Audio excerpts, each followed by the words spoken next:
10واں سپارہ ہے اور سورہ توبہ کی 2 آیتیں ہیں 14 اور 15۔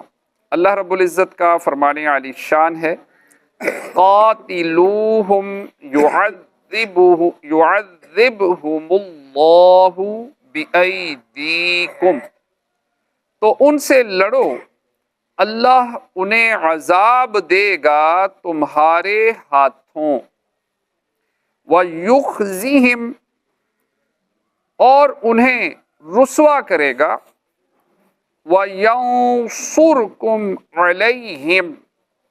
اور تمہیں ان پر مدد دے گا، وَيَشْفِ صُدُورَ قَوْمٍ مُؤْمِنِينَ، اور ایمان والوں کا جی ٹھنڈا کرے گا۔ ارشاد فرمایا کہ تم ان سے لڑو، اللہ عز و جل کا وعدہ ہے کہ وہ تمہارے ہاتھوں سے قتل کے ذریعے انہیں عذاب دے گا اور انہیں قید میں مبتلا کر کے ذلیل و رسوا کرے گا، اور ان کے خلاف تمہاری مدد فرمائے گا اور ان پر غلبہ عطا فرمائے گا، اور ایمان والوں کے دلوں کو ٹھنڈا کرے گا۔ تاریخ شاہد ہے کہ اللہ تعالیٰ نے یہ سارے وعدے پورے فرمائے،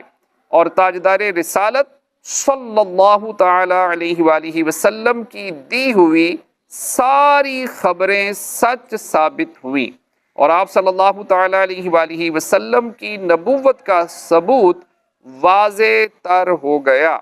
اس آیت سے معلوم ہوا کہ کفار سے اپنا بدلہ لینا، جس سے مسلمانوں کے دلوں کا رنج نکلے، جائز ہے، بلکہ بعض اوقات بدلہ لینا ضروری ہے مگر ظلم و زیادتی نہ ہو۔ وَيُذْهِبْ غَيْظَ قُلُوبِهِمْ، اور ان کے دلوں کی گھٹن دور فرمائے گا، وَيَتُوبُ اللَّهُ عَلَى مَن يَشَاءُ، اور اللہ جس کی چاہے توبہ قبول فرمائے، وَاللَّهُ عَلِيمٌ حَكِيمٌ، اور اللہ علم و حکمت والا ہے۔ اس آیت میں یہ خبر دی گئی ہے کہ بعض اہل مکہ کفر سے باز آ کر تائب ہوں گے۔ یہ خبر بھی ایسی ہی واقعہ ہو گئی، چنانچہ حضرت ابو سفیان، اکرمہ بن ابو جہل اور سہیل بن عمرو رضی اللہ تعالی عنہم ایمان سے